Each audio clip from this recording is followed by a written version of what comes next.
Okay, this right here is the city of Jerusalem. Whoops, go back.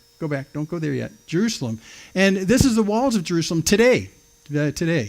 So if you walk around the old city of Jerusalem. Now, modern city of Jerusalem doesn't have a wall around it, but there is an old city that's the core of Jerusalem. So when you go to Israel, you'll see we're going to go to the old city today. It's inside these walls. Now, these stones right here were placed about the time of the Crusade. So roughly plus or minus 100 years. So between about 1000 and 1200 AD. So these are not that old. They're just 1,000 years old, which in Jerusalem is very young.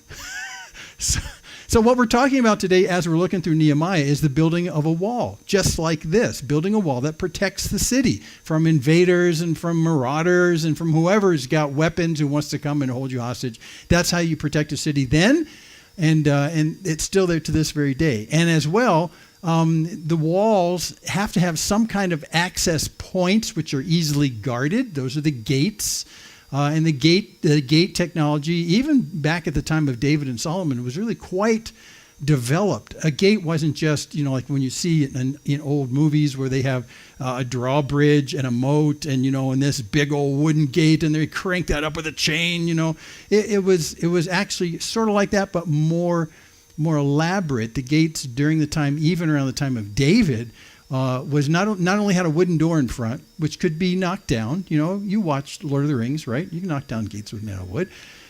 But then just inside the gate is built usually 3 side rooms going in from the gate that you can put soldiers in on each side, so that even if they get through the wooden door, you can have soldiers with lances and with arrows and swords in those little side pocket rooms as you come in. So the gate's actually quite deep. You have to go through kind of a what do they call that when you go down?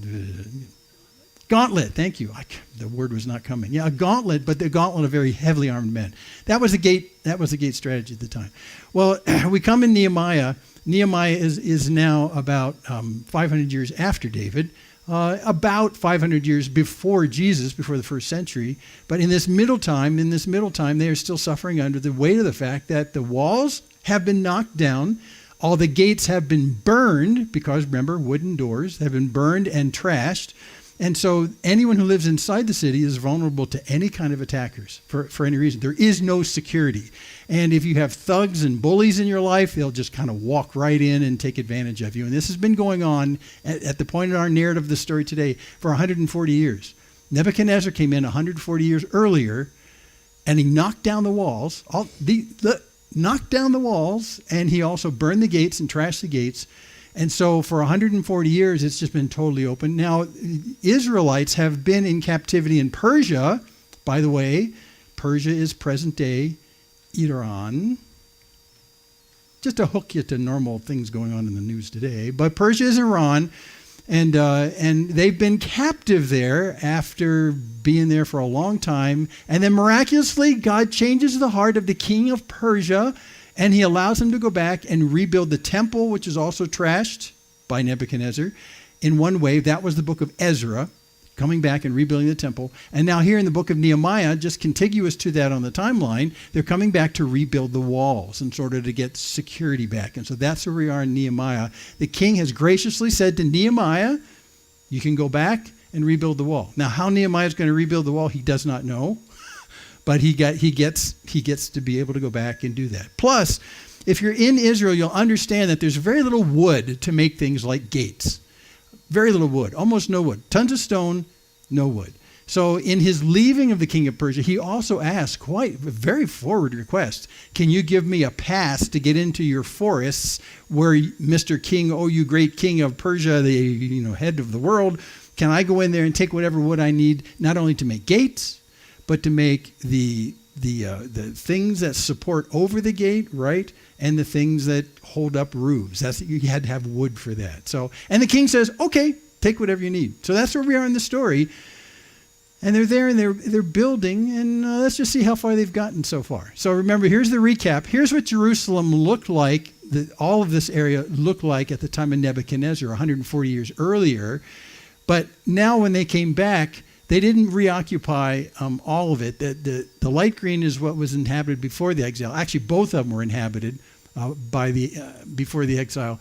But when they came back to rebuild the wall, they only inhabited that little sliver on the right. And again, just to remind you, that little sliver on the right of Jerusalem is, it looks like, I do this with my hand, that the part on the top is like flat, like the top of my hand, and then that little skinny piece that goes down is a ridge that comes down from it that goes downhill.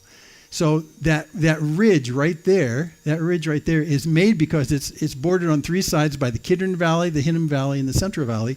And that ridge is so defensible against bad guys that if you wanted to find the best real estate to build a house, that's where you want to build it because it's secure. It's on a ridge. It's protected on three sides. And so that is where David settled, and that's why to this day that little sliver is called the City of David, because that's the most secure place. So when David came and relocated there when he became king, he relocated on that little ridge, and then eventually his son Solomon built the temple at the top of the ridge in the flat spot at the top. So the temple is right up here. So that's what we're talking about. Now, when coming back from Persia, they decided not to rebuild all the wall of that whole area. They decided just to do the section you see there on the right, that sliver. And so last time we looked at how they were going to go about doing that. So he gave us an account where he going around counterclockwise around that. Different families took sections of walls. Different families took different gates, and they completely divided up the work, and they're all now working to rebuild the walls and rebuild gates. And we saw that last week. We saw who was doing what. And he gave us an exhaustive list of that. So that's ongoing right now. No statement about how far they've gotten, but we do know that every section of the wall now has been owned by somebody. Okay? So that's where we pick up the story today. We're in Nehemiah 4. Now when Sanballat heard that we were building the wall, he was angry, greatly enraged, and he jeered at the Jews. And he said in the presence of his brothers and of the army of Samaria. And I'll tell you what he says in a second. But here's the deal. This guy, Sanballat, is not a friend. He's not a Jew. He's a local guy, basically. Why would anyone be enraged when someone improves their defense, their security? Why would anyone be enraged? Why wouldn't you walk up and just say, well, good for you. You probably sleep better at night, don't you? Well done. You know, you got a lock for your front door? That's a good idea. You know, there's bad guys out there. Oh, you don't have walls in the house of your house anymore? Good, because things won't crawl in and hurt. You can go to sleep at night. Why would you be enraged? Well, the only reason why you would be enraged and angry is because you like them being defenseless, which means he's someone who marauds all the time and takes advantage of the Jews. Well, you know, the walls have been gone for 140 years. He might be the second generation of people that have taken advantage of this defenselessness. So he's enraged. He's just totally enraged. And he said in the presence of his brothers and the army of Samaria, that's the upper half of the total kingdom of Israel. He says, well, what are these feeble Jews doing? What are these feeble Jews? Now, here's the jeering part, so I'm going to try and jeer as well as I know how. What are these feeble Jews doing? What do you think you're doing? What do you think you're doing? Well, they restored for themselves? You think you can rebuild the walls all by yourself? You're crazy. You can't do this. It took Nebuchadnezzar's entire army to knock it down, and you think you can put it back up? What are you thinking? You guys are crazy. What, are you going to sacrifice to God? He's going to raise the walls for you? Is that what's going to happen? Huh? Is that how you're going to do this? Some kind of miracle? Is that what's going to happen? You know? Are you going to finish it in a day? That is, once you start and I hear about it, I'm going to come and take you guys down while you're still defenseless. So you're going to get it done in a day? No, you're not. It's going to take you some time. So while you're doing it, I'll take you down. I don't jeer really well, actually. So I'm trying to work from my bullies that I had when I was in junior high. Yeah, I'm not doing as well. Okay, and then one last thing. Will they revive the stones out of the heaps of rubbish and the burned ones at that? It's like he's saying, what are you going to do? You're going to like to Shazam, and the stones are going to revive, and they're going to come up, and they're going to go in the wall. And it's going to rebuild itself? So this is his jeering. This is his jeering. And this is his jeering. You know, it says he doesn't say this to them. He says this to the armies and his friends up in the north. So he's strutting around, basically telling everybody, these guys are crazy. They are so feeble. I don't know what they're thinking. And as soon as we get wind of it, which we have, we'll just go in and stop them. So today's story is all about opposition to building the wall. We've got sections of the wall all owned by different families in Israel. They're working slowly at it, but they're working on it. We have families who have adopted gates. They're working on them and slowly. But in the process of building, the enemies of Israel are realizing that this is their last chance to really take advantage of Israel. So we're going to mount a campaign against them. Another guy, Tobiah, the Ammonite, was beside him, and he said, yeah, you know what they're building? This is what my bullies used to say. You know, if a fox goes up on it, he'll break it down, their stone wall. If even a little fox goes down, it'll knock down their wall. What kind of wall can they make? Can't even hold up a fox. These are nice taunts, actually. It's not bad. It's not bad. Okay, so what does Nehemiah do? He prays.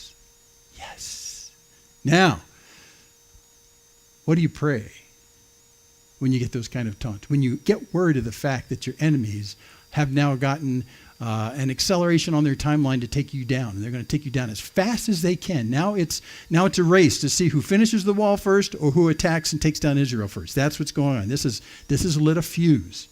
So, what does Nehemiah pray? Well, first, this is always a great thing. Okay, God, hear our prayer.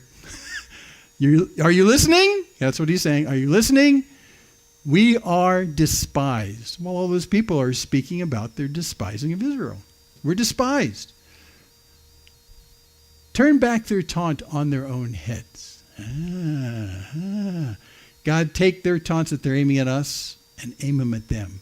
And then he goes on and says, and give them up to be plundered in a land where they are captives. Yeah. Let them get a taste of what we walked through as we were captive in Persia. Let them get a taste of that. God, give them up that they will be plundered. They'll lose everything in a land where they're captives.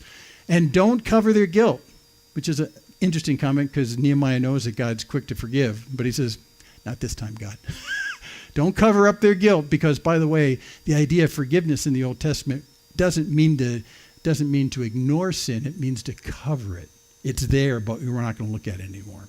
So he's saying don't forgive them. Don't cover their guilt, and let not their sin be blotted out from your sight. For they've provoked you to anger in the presence of the builders. Okay, there's a lot of really nice things that Nehemiah does right here. And, he interestingly enough, when we pray, we are very practical in what we pray for. Well, God, I pray, we could pray a whole bunch of things. He doesn't really pray any what I would call practical things. He doesn't focus on details of the problem. He basically says, God, you see what's going on, and he appeals to God's character and the character of God's justice. So he's actually praying according to the will of God. He's praying according to who God is. And he's saying, God, you see what's going on. I'm asking you to be just right here, which is a way of him saying, vengeance is God's, not mine. Not mine. So God, your judgment and your justice needs to engage right here. And God, teach them a lesson by having them be in our shoes so they understand what we're going through right now, all this stuff. Let them be plundered. But don't let go of this sin. As long as they're purposed to take us down, don't let go of this. And then his final line is really what's really the best thing, and this is a very healthy thing to do when you are attacked by people, is to say basically, they have provoked not me, but they provoked you, God. They provoked you. Now, how can he say that? I mean, I know how he says that, and it's a wonderful idea, but it's also very practical. Because Nehemiah is the one who stood in front of the king of Persia and witnessed God's hand on the whole transaction about being able to leave Persia and go back to Israel and rebuild the wall. He saw God move in the heart of the most powerful man in the world. So in rebuilding the walls, is this God's will? Yes. There's no question about it. This is God's will. So when these guys are coming to stop that, are they actually acting against God's will? Yes. Yes. So he can actually pray as he prays, God, this is your problem. This isn't my problem. They have provoked you. I'm a little provoked too, but they've provoked you. So God, you engage them like you plan to engage them. It's always a super healthy thing when you're in the midst of problems, whether it's people attacking you or whatever it is, whatever troubles your heart, is to come back to God and say to God, well, God, I think this is your problem. This isn't mine. I mean, I'm suffering the consequences, But God, this is yours. I need to give this to you. That's a super important thing. And then trust in him and sort of let go of it. Okay? Now, when I say let go, I don't mean being inactive, and we'll see that in a second. But in terms of who is going to guarantee the outcome, you need to let God guarantee the outcome rather than yourself. So we'll look more at that as we go on. So the thing that he does right here is he prays. But he does a little bit more as well, and we'll talk about this. So we built the wall. So he hears about the fact that these guys are going to attack him probably imminently, the people that despise them. And then Nehemiah prays, God, this is your problem. And what do? They go back to building the wall. They go back to building the wall. Well, now they do a little bit more, but it doesn't deter them because they understand that building the wall, that's God's will. That's why this is all happening. So we'll just go back to what we were doing before that. And all the wall was joined together to half its height. So that means the entire circumference of the wall is connected. There's no big gaps in the wall. Someone owns that section of the wall, and it's being actively rebuilt at this moment as we speak. But at this point in the story, it's only about half tall. It's only about half tall. What's full tall? Somewhere in the order of 7 or 8 meters is what they think. 7 or 8 meters. I mean, it's not huge like the wall you just saw right there. That's more than that. Probably roughly about the height of the ridge of your house, basically, if you have a 2-story house. So it's only half high. And by the way, when you're building a stone wall, what's the easiest half to build? The bottom half or the top half? The bottom half. And because actually, the stones of the previous wall that were built before Nebuchadnezzar knocked them all over, those stones, where did they go? Well, they just all on the ground. They're just scattered on the ground. So really, the task that you have to do is one by one take these stones and poof, and put it on the wall. There's another stone. Poof, put it on the wall, and you keep doing that. Now, when the wall gets taller than you, it gets a little hard to get the stones on the wall. So that's why at this point, very quickly in the story, they've gotten to about half high. But now you're talking about scaffolding and cranes and helicopters and something. You got to do something. You got to do something to get the stones up so that it's taller than you. By the way, these girders right here, the bottom of the girders in this room right here, those are 12 feet tall. The top of the building itself is about 19. So we have to go at least that high. So how do you take the stones and stack them up that high? Cranes. No, we don't have cranes. I don't know how they did it, but they have to do something rather than saying, here, just toss this up there. So, but the nice thing is that the entirety of the circumference is already got some work being done on it. It's already started. So that's pretty good. So we're just going to keep doing that. Now, the reason that he says that it's only half its height is he's emphasizing the fact that even though the wall is in the process of being built, it's not going to protect them from Sanballat and the other guy. They're still vulnerable, even though they're working on it. And they're most vulnerable while they're working on it. Because the people who are strong, who can wield a sword, are out there moving stones. So he's telling us there's still some strong vulnerability even though it started. But we're just going to keep going back to what we were doing. Okay, verse 7.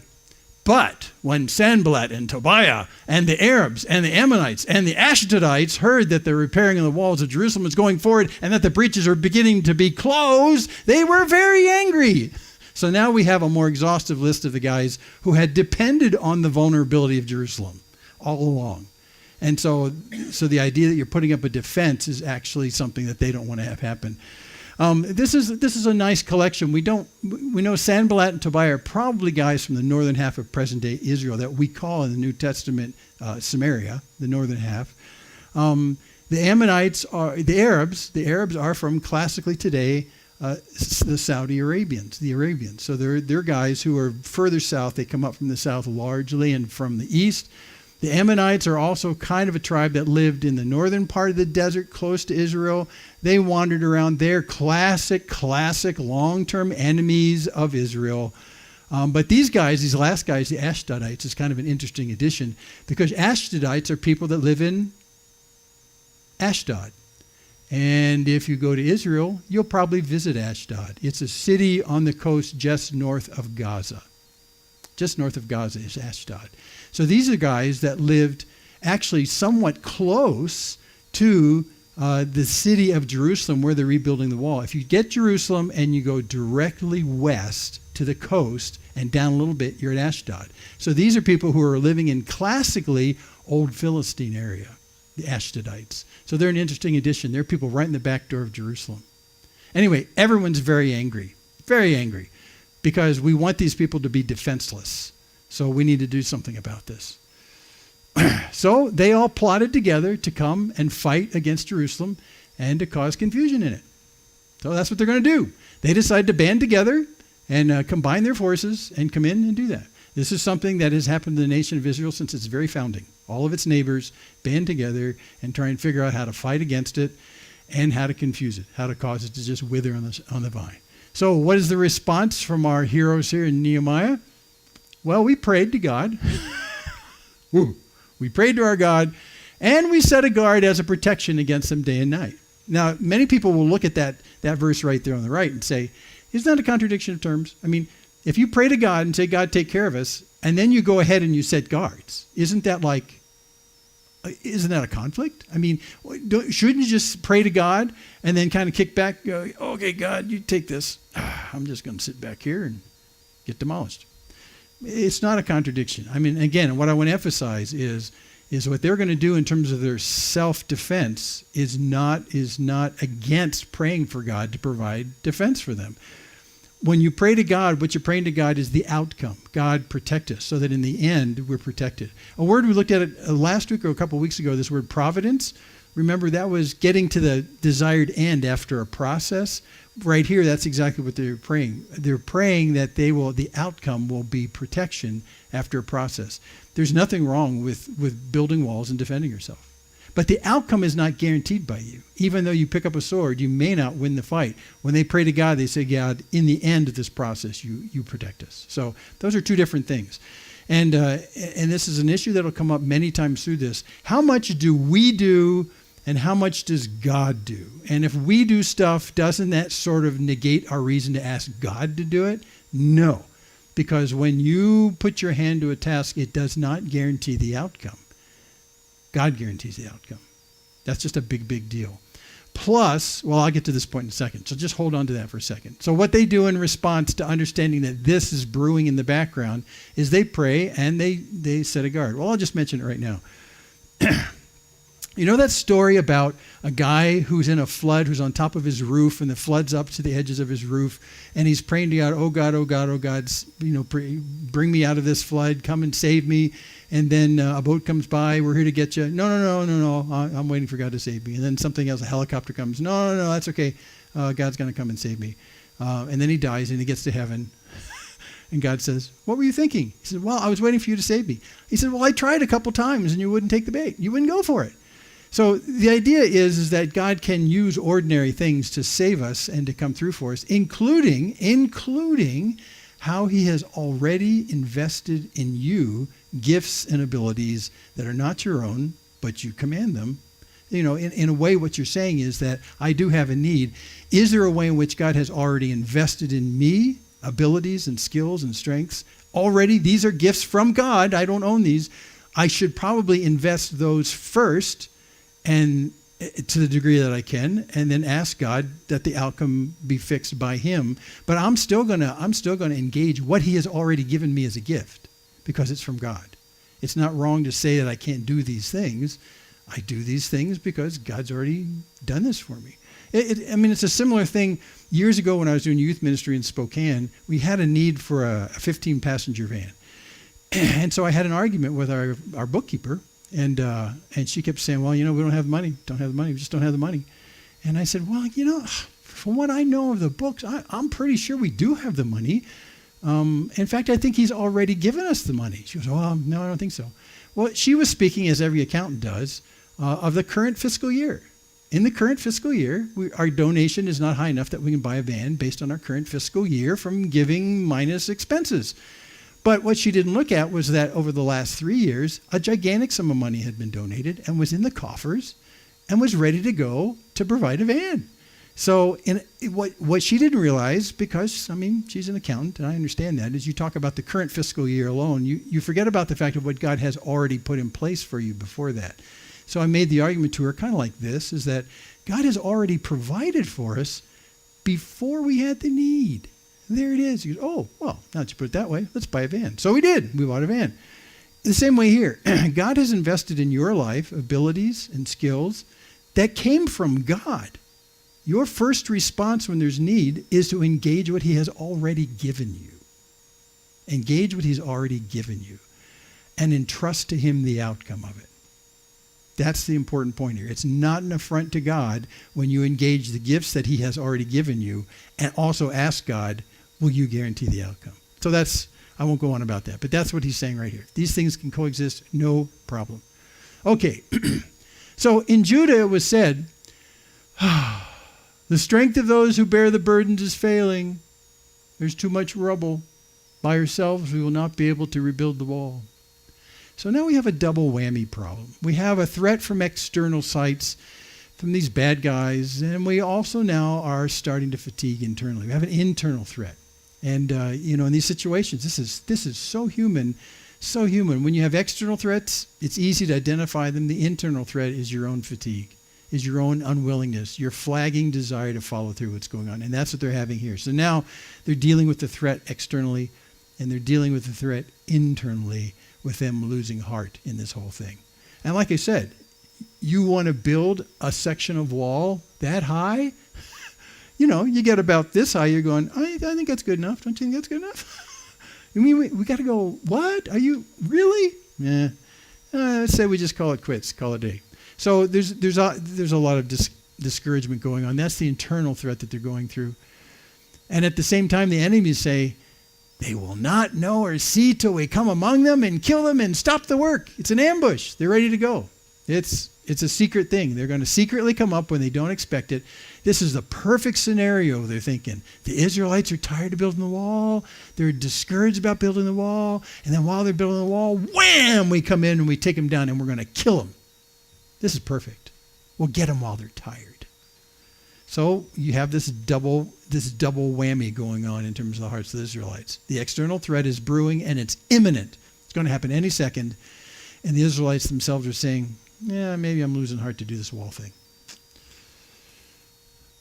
Now, at that time, the Jews who lived near them, that is near the enemies, which would be Samaria, largely in the north, or in the coast in the Philistine area, the Jews who lived near them came from all directions and said to us, 10 times, you must return to us. Okay, let me stop here. We have a real translation challenge at this point.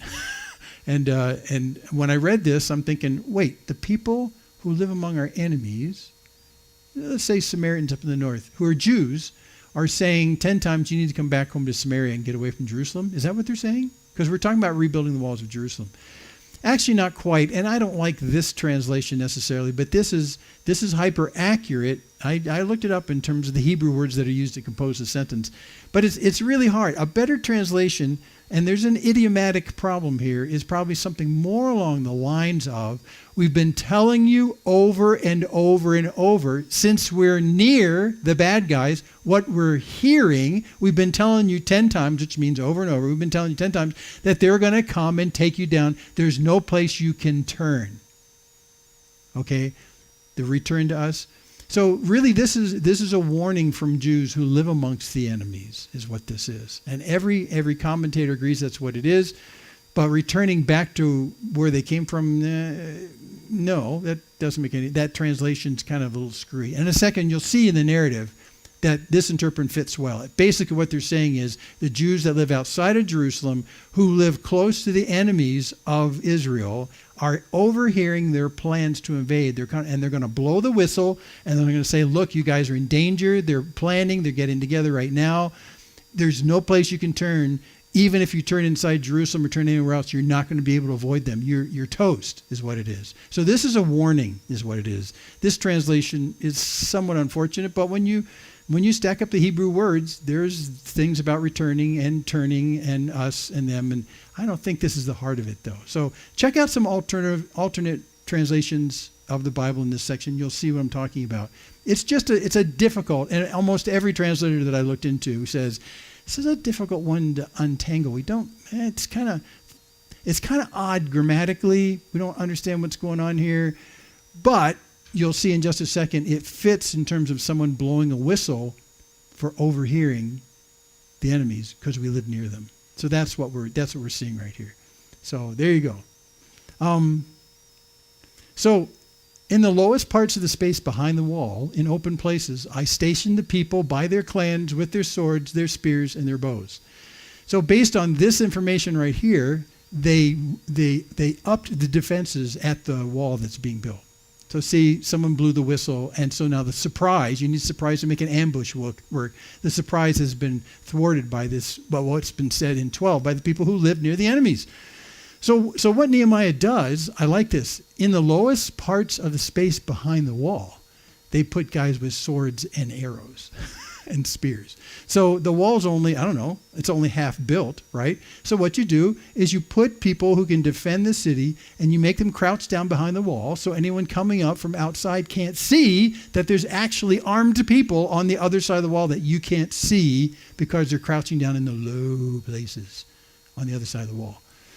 And also, we put them in open places as a statement of saying, we're armed, don't come near. But the guys behind the wall, there will be the surprise if they jump the wall, right?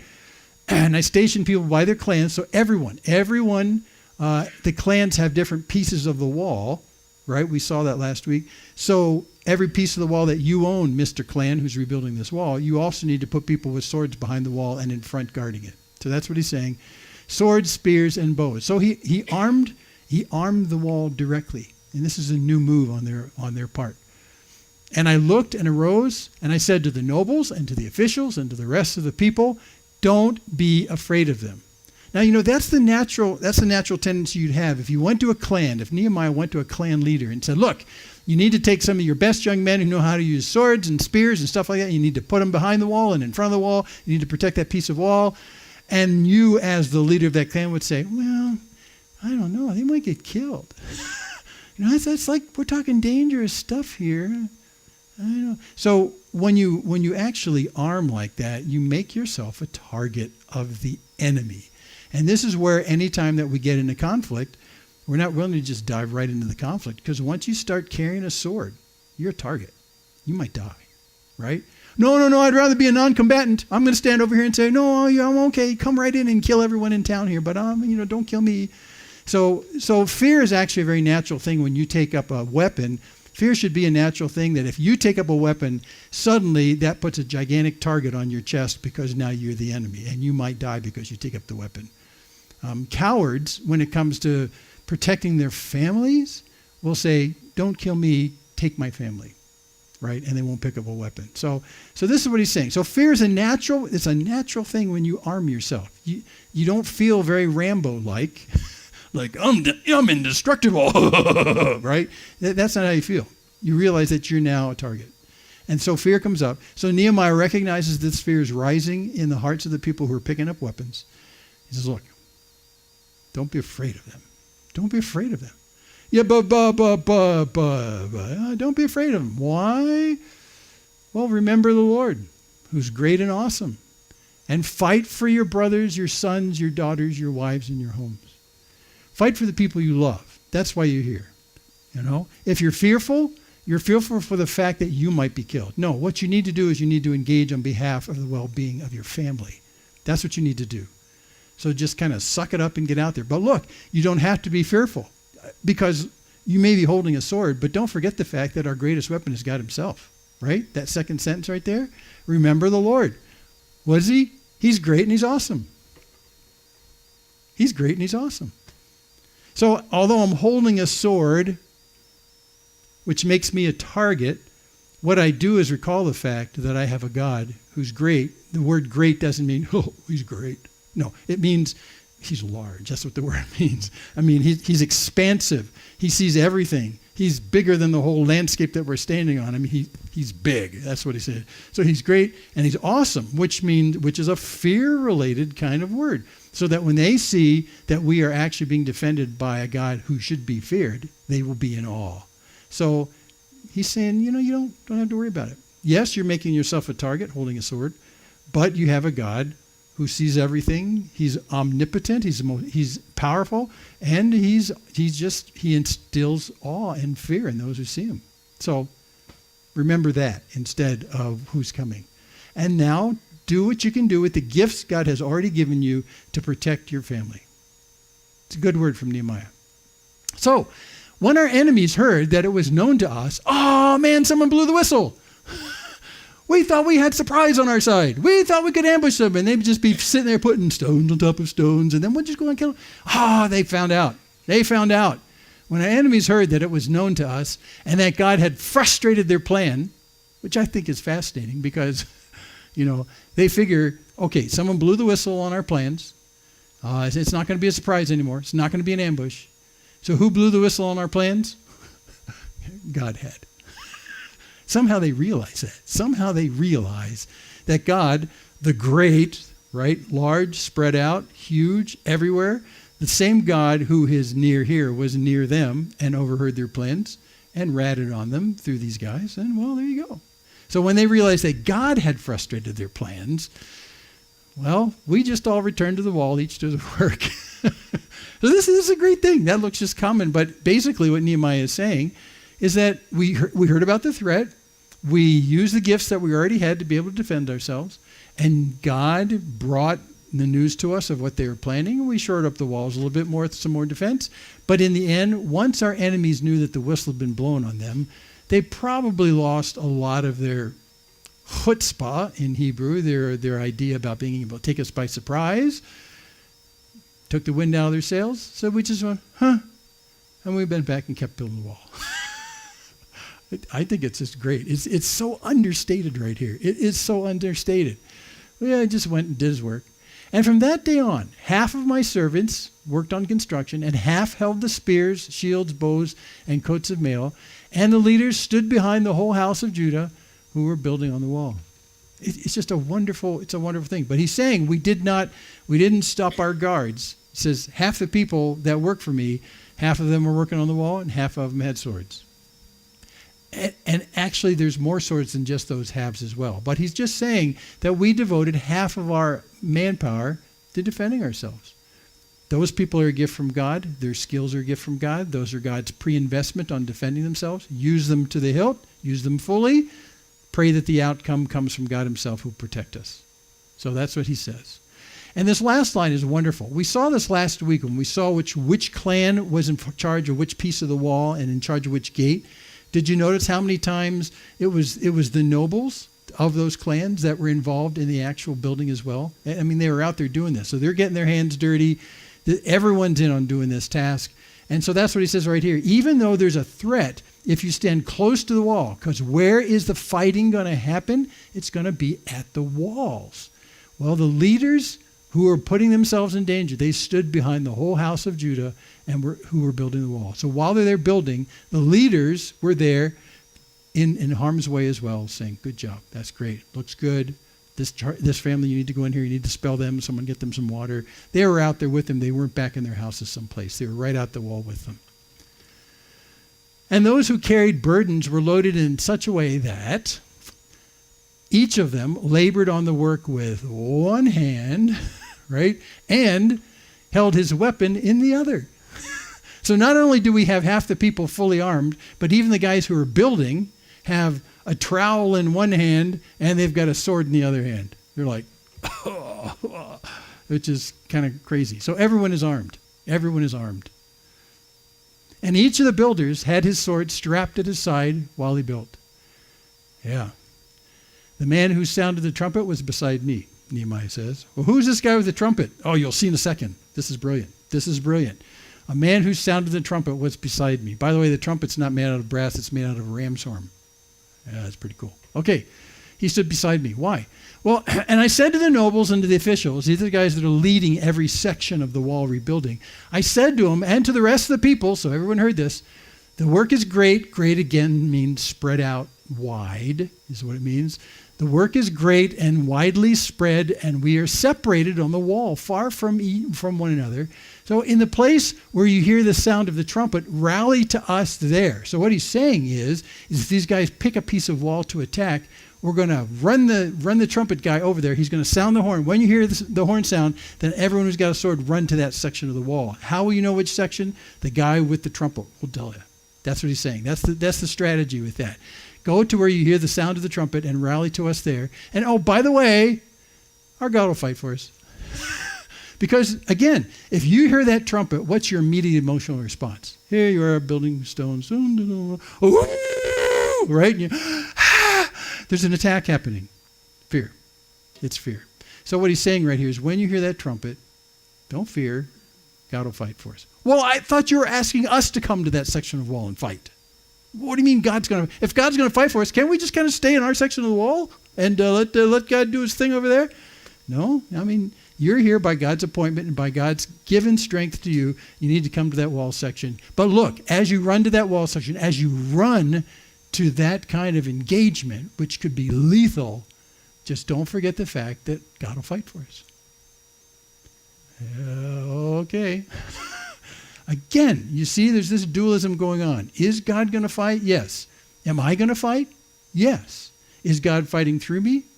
Yes. Is the outcome based on my skills? No. It's based on God. So this is where it gets fascinating, this dualism going on. So when you hear the trumpet, run to where you hear the trumpet. So we labored at the work, and half of them held the spears from the break of dawn until the stars came out. Wow. I also said to the people at that time, let every man and his servant pass the night within Jerusalem. I mean, everyone stay inside Jerusalem. Presumably, this means that people who were not native residents of Jerusalem per se, who were living further out, like in the hills of Judea that are around that area, as they came in to help building the walls, because they were of the clans, Nehemiah also says you need to actually spend overnight inside the city walls. This is our last plan in terms of upping our defensiveness. You must stay within Jerusalem, that they may be a guard for us by night and may labor by day. So it's his last plan. Don't go back home to your homes. Like Bethlehem is about 7 or 8 miles from Jerusalem. People would live there for sure. Don't go back to Bethlehem. Just come in here and stay in here. Fight with us and build with us. And the last verse we'll have for the morning. So neither I, nor my brothers, nor my servants, nor the men of the guard who followed me, none of us took off our clothes. Each kept his weapon at his right hand. Which means when they went to sleep at night, they laid down in the clothes they wore during the day.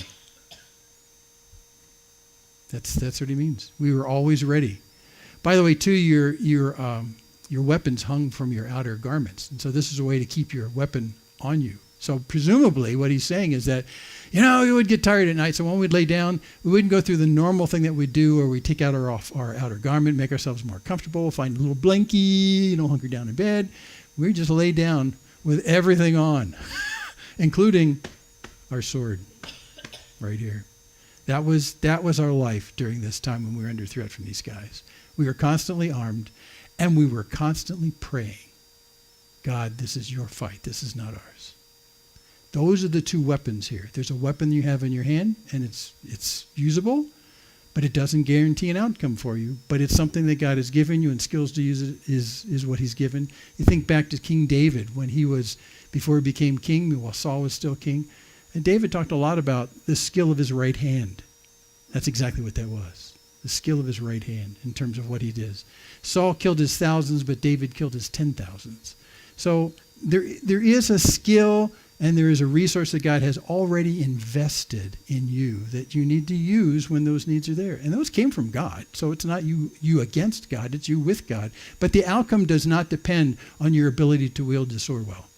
The outcome depends on God. So that's the twofold prong we have right here. You engage with what God has already given you, but you pray constantly and say, God, the outcome is your responsibility. It's not my responsibility, but I'll still engage. Okay, let's do some wrap-up thinking here real quick. This is the phrase that's really the key in the entire thing. Our God will fight for us. He'll fight for us. Well, why don't I just leave my sword at home then? Yeah, I know, we already talked about that. But the deal is God will fight for us. And this is a real attitude that Nehemiah has that he reminds them of over and over again in the entire book of Nehemiah. God will fight for us. You get engaged. So let me tell you some aspects about what we need to do. Even though we understand that God's the one who fights for us, what's our attitude need to be? Well, like number one, we see with these guys, they actually need to be willing to engage. You still need to be willing to engage. And like I said before, this is you putting into play what God has already given to you in answer to your present prayer. He has already vested in you some ability to do that. Well, engage it. Don't withhold it. Also, we need to stay alert all the time. And they needed to stay alert because there's sneakiness to evil. Great sneakiness, and it likes to lurk where you can't see it. And we'll talk a little bit more about that in a second. But alertness is just a really big deal. Also, persevering. Remember, they got kind of tired in building the wall, and emotionally they were flagging, and it's just like, I don't know if I want to continue the wall, and I don't know if I want to put myself in harm's way by being a builder of the wall, because they're coming to attack us because we're building the wall. So if I'm tired building the wall, let's just stop building the wall, and I won't be killed. No, you need to persevere in what's important, because that wall is going to be a protective device to protect your children and your spouse and your relatives and your friends. Engage on their behalf. It's an act of love to engage, to persevere. Also, we need to realize constantly that the might involved in this conflict is his, it's not ours.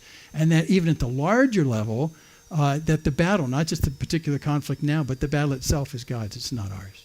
So that's what we hold in our minds all through these kinds of conflicts. Now, there's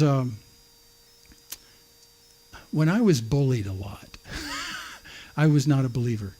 Okay, I didn't have this relationship with God like Nehemiah does, where he can say, "Hey, God will fight for you." And I'll tell you why I was bullied a lot. I'm talking about 7th grade, 8th grade, somewhere around there. My growth hormones spiked during that time, and I went from what looked like a little boy from 6th grade to being about a 6'1" child in a man's body by 7th grade. And so anyone who's a tough guy in 7th grade, who's out from under grade school, and they've had that same thing, and they've been growing muscles and stuff like that, they always target the big targets to take down because that proves how powerful they are. So being a very passive kind of guy, a lunk, and very uncoordinated, I was just a great target. I didn't make anyone, I couldn't figure out for the longest time, why do they hate me so much? Well, because they need to prove how powerful they are. Let's take Jim down. So almost every day in 7th grade, I feared for my life when the school bell rang at the end of the day and I had to walk home. And many times they would stalk me. As soon as I got out of the walls, the protective walls of junior high, and started walking home, they would stalk me. And they would wait for a surprise attack. And there'd usually be about 4 to 5 of them in a pack. And they would jump out from behind the wall of a house or out of some bushes a block away, and they beat me up. And I'd try to defend myself, but like I said, I was really clumsy and I couldn't do it very well. So my mom kind of got tired of the fact that every time I came home from school, my face was bloodied. My nose was bloodied. And she'd say, "What happened?" Well, I didn't lie. I just said, "Well, these guys, they jumped me." And this went on for months at the beginning of the school year. I mean, months. I started to figure out how to fight because, when you actually stand that much taller than them, you have the reach advantage. It took me a month to figure that out. And so, Deacon, you know what I'm talking about, right? So, yeah, exactly. So you can actually defend yourself by doing this. And they're and so I finally figured that out. So the bloody noses slowed down a little bit, but the attacks didn't stop all year long. I mean, as long as they wanted to make a name for themselves, I beat up Jim. You mean that tall guy? Yeah. You mean that tall kind of fat guy? Yeah. You mean that guy who doesn't even know quite how to walk? He's so uncoordinated? Yeah, that guy. Wow, awesome, dude. And so that's what went on for the entire year. Everything was for them was all about secrecy and ambushing, stuff like that. I came to love, and this is going to sound weird, I came to love the walls of the junior high. because they brought me protection. And I also understood that my moment of first attack would always be at the gate, the door that left the walls. And I knew from that point on, I had to be on my guard. Now, I wish now, today, that I'd had God to be able to call on during that time. So I could say, God, you love me. You see where they're hiding. You know, I'll trust in you in order to get me home today. I'll still do this and watch them flail. I did start hitting some. I got pretty good at long punches. And that surprised the cowardly ones. That was fun to watch them run away. And I took a lot of hits in the face. But the idea was it would have been nice to have a refuge in God, because once the walls are gone and once the gates are behind you, you are vulnerable. And that's true today as well. I mean, we're not just talking bullying violently, but whether you like it or not, and for the Jews then, as of today, whether you like it or not, you're in a war. That's just the reality of things. Jesus was, the nicest guy ever. But he was in a war, and they killed him. Now, that was by the plan of God, and we understand that. But you can see the warring factions in the reaction to Jesus. There is, biblically, from Genesis to Revelation, there is a word that says this place, this earth, this place we're on, is actually a battlefield. And the battlefield is forces of evil versus forces of good. And it just is the case. So whether you like it or not, even though I don't want to be part of a war, I'm in a war. So now that you realize that you're in a war, how do you carry yourself in a war? How do you get through this? How do you walk? Well, one takeaway from what we just looked at right there was how many times did Nehemiah say, this happened and this happened and this happened? So what did we do? Well, we went back to building the wall. There is a routine in life that God has called you to. He's put something in your hands to do. Do that, and give your anxiety and your fears about your vulnerabilities to God. And as you walk away from the walls and the gates that provide you protection, say, God, I'm yours. And this, by the way, is not my might that's engaged here. It's your might. This is not my battle. This is your battle that's engaged here. And this is a real deal. I mean, this is a real deal. So there is in America, because of the protections and the justice that we have in our country, in some countries, but America for sure, we don't fear walking out of the front door of our walled palaces, largely. Now, there's some places you can live where that happens in America, but we live actually in kind of a false sense of security here. Even though things look calm here and there's no threats to my physical self, there are still evils that are engaged in a sneaky, ambushy kind of way to take you out of the war of good versus evil. So, easy thing to do is tell yourself, it's not by my might, it's by God's might. This is God's battle, and oh, by the way, God will fight for me. And I'll just go back to what I was doing, right? Let me look at a couple other things, because this is not a new attitude. This is an Old Testament attitude. Okay, here we are. We go back to the Red Sea, Exodus 14. And so they leave Egypt, they run across a ways, they get to the edge of the Red Sea. It has not parted yet. It is actually an impenetrable barrier. And then the Israelites turn around and they see the Egyptian army coming in chariots and fury, and they're pinned against the oncoming Egyptians and the edge of the Red Sea. And then the people of Israel say, is it because there's no graves in Egypt that you've taken us away to die here in the wilderness? Like there's no graves there, so you brought us here to die? What have you done to us in bringing us out of Egypt? We're just all going to die. We're all going to die. We're all going to die. There's water behind us. There's Egyptians in front of us. Everything is hopeless. We're all going to die. You know how this story ends, though, right? So you're kind of chuckling inside. But come on, if you were in their shoes, you'd be doing exactly the same thing. What, like Moses, there was no graves in Egypt? We could have died there. Why'd you bring us out here to die? There's graves in Egypt. Let's go back there. And the response, after I jump a few verses here, Moses says, hey, the Lord will fight for you. You just have to shut up. The Lord will fight for you. Oh, well, that's a new idea. What do you mean the Lord will fight for us? Look what's coming down there. Look at the chariots. God's going to fight for us? Yeah, just zip your lips. Stop complaining. In that passage as well, I didn't show you right here. He says, watch. If you haven't read that passage for a while, it's in Exodus 14. Just be silent and watch. Watch what happens. The Lord will fight for you. It's as old as Exodus. Hey, there's another place when Joshua's in the promised land and they're already in the promised land and they fought their way through Canaan and all that kind of stuff. Joshua reminds them. He reminds them. See where we are today? See we are in the land? This is his retrospect. He's recalling. He says in Joshua 23:3, you've seen all that the Lord, your God has done into all these nations for your sake. For it's the Lord your God who has fought for you. Ugh. Well, we were out there with swords too.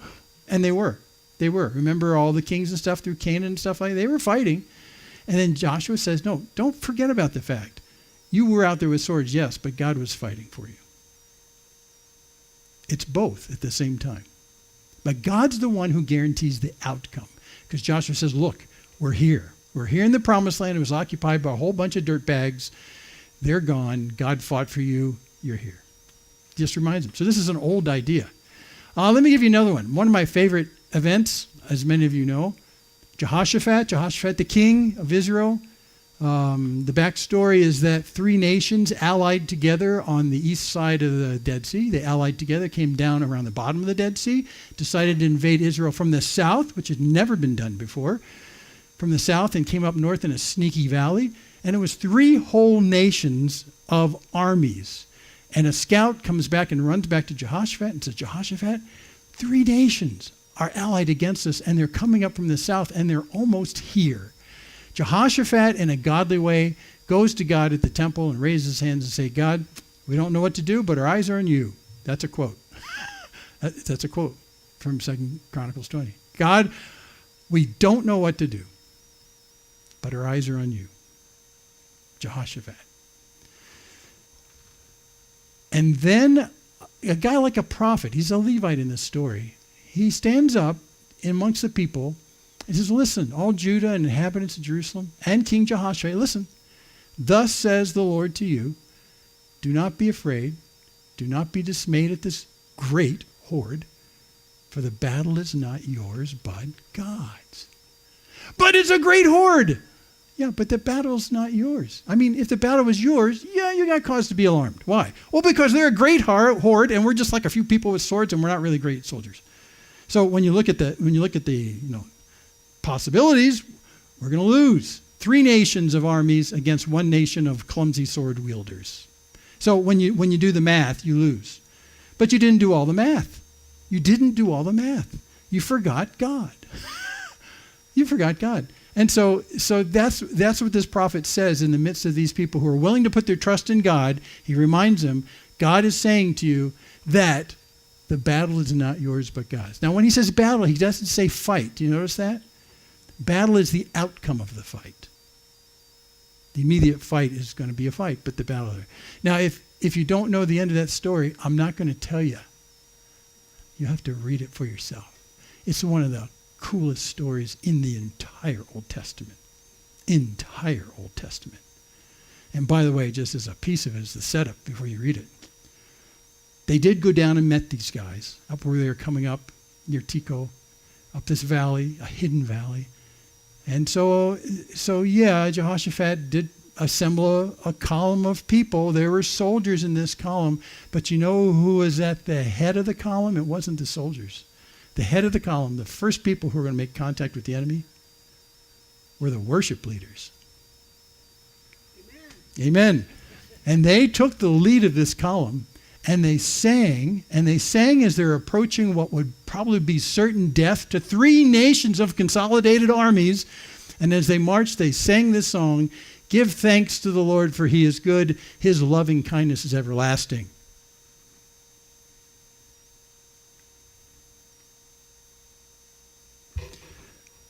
One more example. You know this guy, right? These pictures, by the way, are from a children's book that we had for our kids years ago. And I'll tell you, I just love these pictures. Well, okay, so Goliath is there, and he's challenging the nation of Israel across the valley of Elah, right? They're out there. He's making accusations. He's saying, what, are you guys scared of me? Are you scared of me? Are you scared of me? By the way, the top of Goliath's head would rub against the bottom of these steel girders right here. He's a big guy. So, you scared of me? And then he says, they're all just cowering on that all aside. And here's a great picture of David, who's just come to bring a little bit of food for his brothers who are much older, much better soldiers.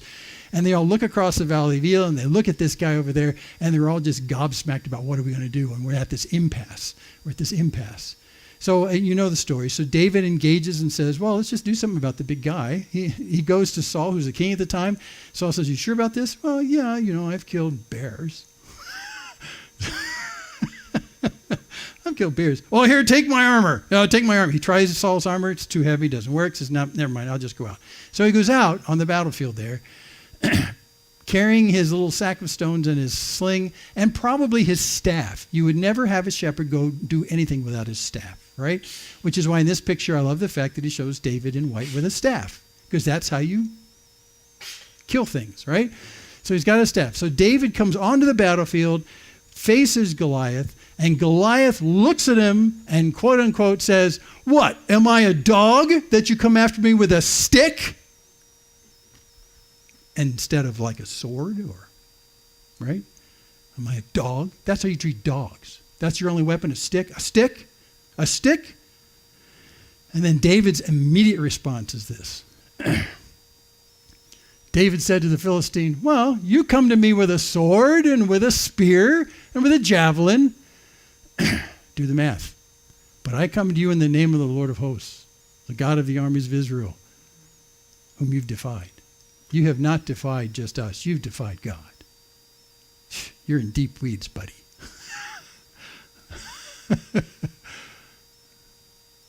46. This day the Lord will deliver you into my hand. I move down to 47. That all this assembly may know that the Lord saves, not with sword and spear, for the battle is the Lord's. And he'll give you into our hand. Now you see right there are swords and spears. There are armies facing each other. There's swords in the hands of Israelites.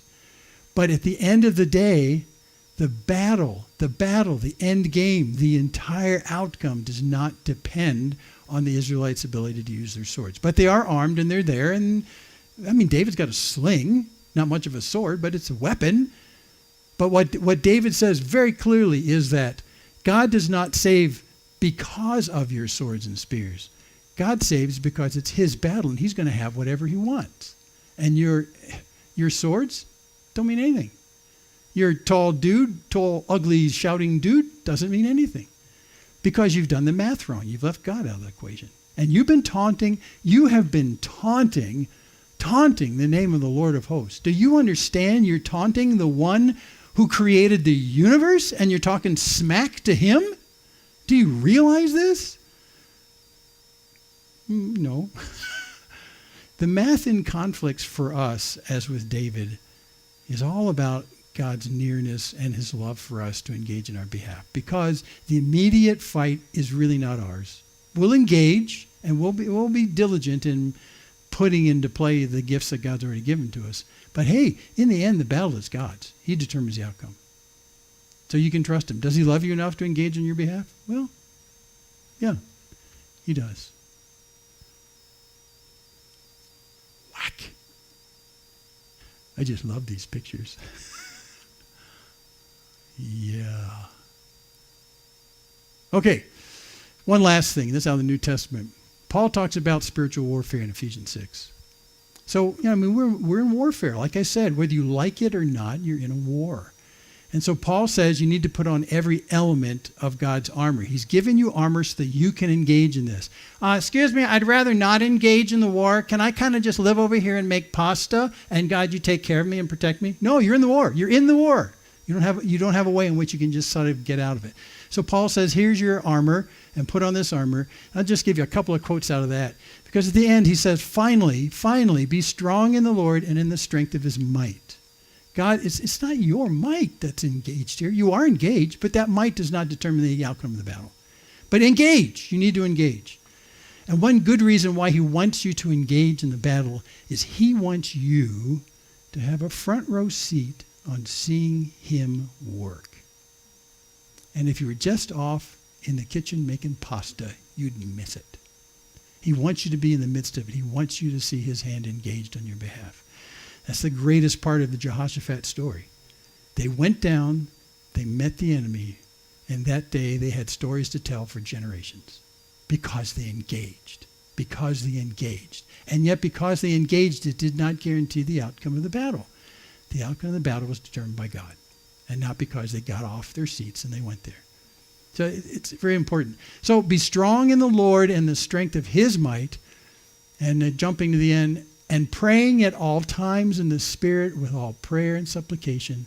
To that end, keep alert with all perseverance. So again, we're in a war, and being alert, persevering when you're emotionally down. All these things, Paul's saying, this is the same factors you have in normal physical combat, but you're in a spiritual war right now. Evil versus good. It's sneaky, it's clever, it's powerful, but you have God on your side. So what you need to do in his closing breath is you need to pray every now and then. Oh, no, you need to pray at all times. You need to be in prayer at all times. Because it's not about your strength, it's not about your might. It's about you coming to God and saying, God, you love me, engage on my behalf. This battle is yours. This battle is yours. But you put me smack dab in the middle of it. So here we are. So that's Paul's advice to modern man in the first century and to modern man today. So I'm sorry to tell you, but you are actually in a war. And, with the election coming up in just 9 days, you probably understood that. Because people are warring right now. And we're not going to talk about politics, but there's conflict in this place. And there are forces of evil that conspire to bring great harm to mankind because that's who Satan is. And he gets his finger into so many things, maybe both parties, maybe everywhere. But there's his fingers in everything. And so whether you like it or not, you are God's light in a very dark conflict. And you need to be alert, and you need to persevere when you feel like I don't have the time for this anymore, and you need to be constantly praying to God. God, use me in this situation that you've placed me. I'm not going to run. I need you to use me in this situation, in this conflict. But God, it's got to be by your might, and this is your battle, and I'm yours, and I'll use whatever you've already given me. But God, in the end, this is all about you. So here I am. Use me. And that's our attitude in the modern day as well. We're in a war. Sorry to tell you. Most people look at Christianity when they don't understand it. They think that Christianity is about a bunch of tips about how to make your life most comfortable, both for friends and relatives. And that's actually the bottom line. That's the end point. But the issue is that's not the end point at all. The issue is how to engage and be a light in the midst of a very dark battle, a really dark battle. That's why when Tolkien wrote Lord of the Rings, he wanted to reflect in a physical way what was going on in an unseen spiritual way around us. There's conspiracies and there's sneakiness of evil. And unfortunately, whether you like it or not, you're in the battle. Who are you going to rely on, yourself? Or are you going to rely on the strength and might of God and give to him the battle victory and not rely on yourself? Which is why we're going to pray this on our way out. When I can't see you, I know you're there. When I can't feel you, I won't fear. Because I'll trust in you, and because of that, I won't be afraid. Look, he loves you tremendously, and he knows you're in a battle, and he's near. He's near.